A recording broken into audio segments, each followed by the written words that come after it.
They said we'd never hear the end of the war. But when the whispers started, soft, invisible, inside our minds, we realized this was never about sound. It was about silence. And who controlled it? In the 29th century, war no longer looked like fire and bullets. It wasn't even seen on screens. By then, humanity had reached the height of neural warfare. Battles fought not across borders, but across thought. Empires rose not through might, but through the command of memory and mind. Silence, once a luxury, had become the most terrifying weapon of all. The galaxy had forgotten the first whisper, the moment when Earth fell silent for exactly 7.6 seconds. No alarms, no thoughts, no dreams. Every human mind locked in place. It didn't happen again for 30 years, till the Andros event. That's when we realized we weren't alone in the neural plane. Something was in the quiet, and it wanted to be heard. They called it the Whisper War, but none of us ever called it that out loud. The dropship Nightingale glided into orbit above Verx 4. A once flourishing human colony now marked red on every Allied chart. Its last known transmission had ended mid-sentence, not with screams, but with a whisper. A single word heard simultaneously by every living human tuned into the relay net. Listen.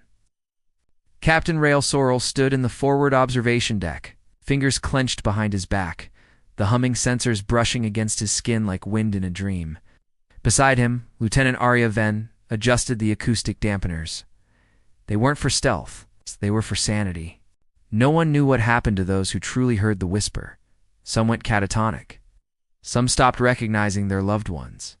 Some simply stopped existing in others' memories. It was as if the whisper erased you from the inside out. Atmosphere's stable, Arya said. But something's off. Rael didn't respond. His thoughts flickered. Not his own. A childhood memory distorted. His sister's laughter, wrong, reversed. He blinked. Gone. They landed in silence. That was protocol now, no spoken words unless absolutely necessary. Even breath control was part of the neural armor. The moment the loading ramp lowered, they knew something was deeply wrong. The wind was whispering back. Not voices, not language. Just the feeling that someone was saying something right behind your thoughts. Verx 4 looked untouched. No signs of battle. Houses still stood. Power was still active, but no life moved.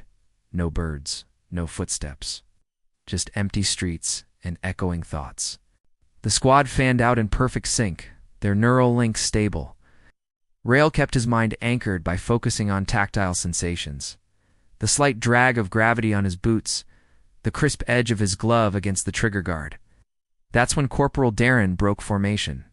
He turned to look down an alley and didn't move again. Rael called out mentally. No response. He checked Darren's neural feed. Flatline. Not in body, but in presence. As if Darren had never been there. Venn gasped. He's gone. No, Rael said. He's not dead. He's been unsaid. They fell back to the shuttle and activated the echo shield, a pulsing neural field that repelled foreign thought. Inside its radius, they felt stable again.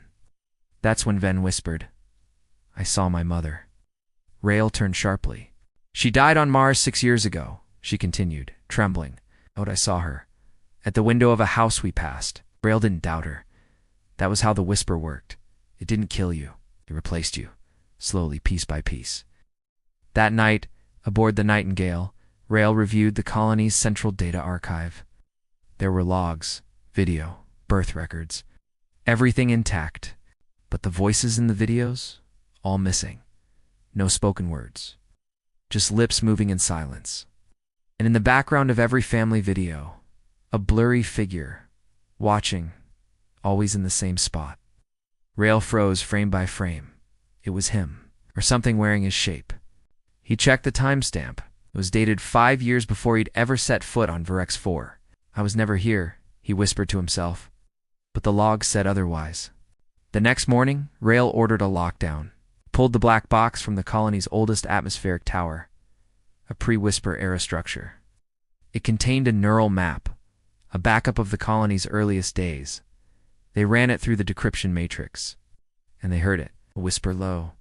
Soft, hidden in background static, it said, "You heard us first." That's when it clicked. The whisper wasn't an attack. It was a response. Earth had once launched an experiment, decades ago.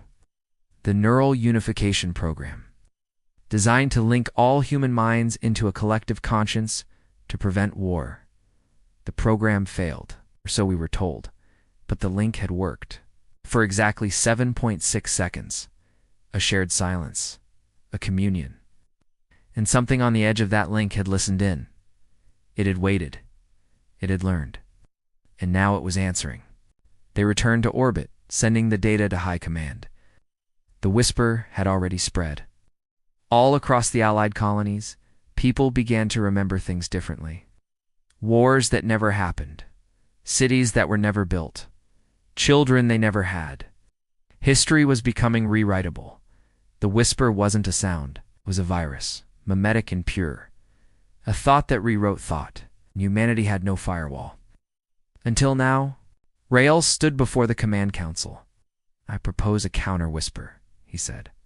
The room went silent. "You want to use the same weapon?" "No. I want to use something older." He uploaded a file. It was a lullaby, ancient, from Earth's pre-digital age. Real voice, real melody. No data compression, pure human expression. The whisper could manipulate thought, but it couldn't feel. The counter-signal launched across the neural net in waves. Where the whisper erased identity, the song restored it. People remembered who they were, remembered laughter, grief, love, pain. And pain was real. The whisper recoiled. It wasn't destroyed. It was reminded that it wasn't alone in the universe, but it could never become human. It could only mimic. Mimicry had limits. They never found the source of the whisper. Maybe it was alien. Maybe it was something we created and forgot. But the war ended not in silence and not in sound. It ended in something only we could make. A story, a song, memory. This was the Whisper War. And humanity didn't just win. We remembered why we had to.